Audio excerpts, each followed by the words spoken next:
All right, let's get right into it with a question that sounds like it's straight out of a movie. Are we aliens? Is all life on this planet from somewhere else? That's what we're talking about today, the panspermia hypothesis. I know, it totally sounds like science fiction, right? But believe it or not, it's a very serious question that scientists have been kicking around for a long time. So picture this. Forget the whole warm little pond story you learned in school. What if the story of life didn't start here at all? What if it started out there? So, what exactly is panspermia? The name comes from Greek, meaning all seeds or seeds everywhere, and that's a perfect way to think about it. It's crucial to get this part right. This hypothesis isn't trying to explain how life began in the first place. Nope. It's all about how life might get around, like cosmic dandelion seeds, blowing in the solar wind, just looking for a good place to land. And here's something that might surprise you. This is not some new, wild idea. Not at all. We're talking ancient Greece, with the philosopher Anaxagoras first floating the concept. But it really got its legs in the modern era, with some seriously big names in science, like Lord Kelvin saying, hey, what if life arrived here as a passenger on a rock from space? Okay, that's the theory. But it brings up a huge, obvious question, right? How in the world could that actually work? I mean, space is, well, it's space. It's cold, it's empty, it's full of radiation. How could anything alive possibly survive that trip? Well, there are two main ideas for how this cosmic delivery service might operate. First, you've got something called lithopanspermia. Litho just means rock. So this is the classic image. Tiny life forms are passengers tucked away deep inside a meteorite, shielded from the harshness of space. Then there's the other theory, radiopanspermia. This one's a bit wilder. It suggests that microscopic life, like spores, could be so small that they're literally pushed between star systems by the pressure of sunlight itself, like a tiny, living solar sail. And, of course, we have to mention the most sci-fi version of them all, directed panspermia. Yeah, you heard that right.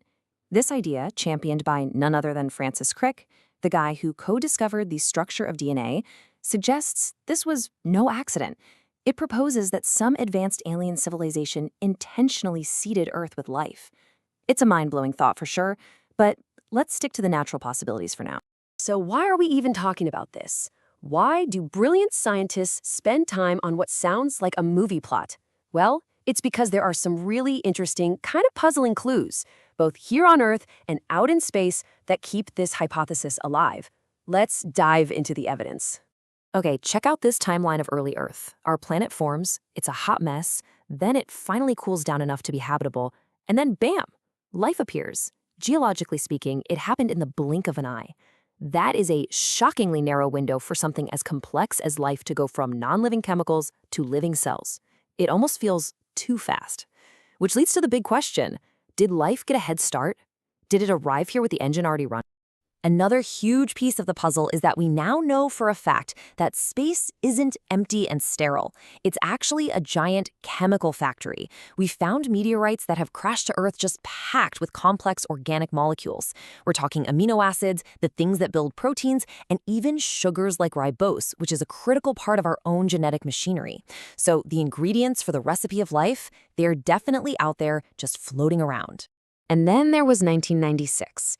This was a massive deal. I mean, the President of the United States held a press conference. Why? Because scientists announced they'd found a meteorite from Mars, and it looked like it had tiny fossilized bacteria inside. For a moment, the entire world held its breath. It felt like the moment, proof that life existed on Mars. But that's how science works, right? Extraordinary claims require extraordinary evidence. And as more and more scientists looked closer, the excitement started to fade. These supposed fossils were way, way smaller than any known life form on Earth, and they didn't have key structures like cell walls. The consensus eventually became that these were probably just weird-looking mineral formations, not ancient Martians. It was a good reality check, for sure. Okay, so let's just imagine for a second that there is life on Mars, or somewhere else. That still leaves us with the biggest hurdle of all. Could it actually survive the trip? This is where panspermia runs into a brutal reality check. A true cosmic gauntlet. Think about what a microbe would have to endure. It's a 3-stage nightmare. Stage 1, the ejection. You have to survive an asteroid impact so powerful it launches your rock into space. Stage 2, the void. You have to drift through the freezing, radiation-filled vacuum for maybe millions of years. And Stage 3, the re-entry. You have to survive plummeting through a new atmosphere like a blazing fireball. It's a lot to ask. And when we say a long journey, we're not kidding. It's not like catching the next shuttle. We've studied rocks that we know came from Mars, and their travel time to Earth was over 1,000,000 years. 1,000,000 years. And that's just our next-door neighbor. A trip from another star system, we're talking timescales that are just hard to even wrap your head around. What could possibly stay alive that long? Honestly, the #1 problem, the biggest showstopper, is radiation. Space is just flooded with it. If you took a naked strand of DNA and put it in space, solar UV rays would tear it apart in seconds. Gone. Now, you might think being inside a rock would help, and it does, a little. But over millions of years, relentless, high-energy cosmic rays would act like tiny bullets, slowly shredding any complex molecules to bits. It's a huge, huge problem for this theory.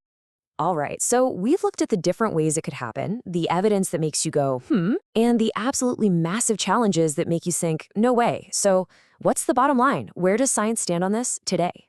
This is probably the most important thing to take away from all this. There's a critical difference here.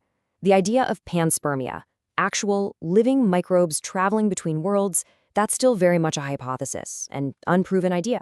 But a related concept, sometimes called pseudo-panspermia, well, that's pretty much a scientific fact. We know for sure that the chemical ingredients for life are cooked up in space and delivered to planets all the time. The parts are delivered, just maybe not the fully assembled machine. So let's just lay it all out, the pros and cons. In the for column, we've got the fact that life appeared on Earth super fast. We've got the fact that space is full of life's building blocks, and we found microbes here on Earth, so-called extremophiles, that can survive insane conditions, which kind of makes you wonder. But in the against column, we have the big 3 killers: the insane radiation, the violent journey, and the mind-bogglingly long travel times. So, the final verdict?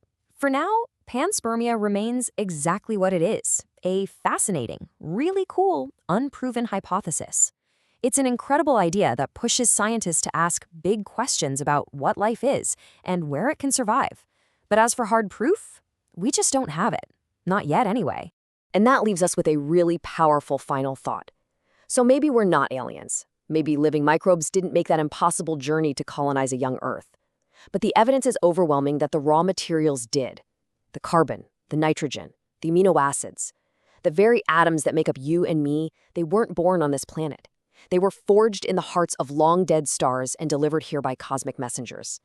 So, while we might not be aliens in the way you see in the movies, our story, our origin story, is absolutely 100% cosmic.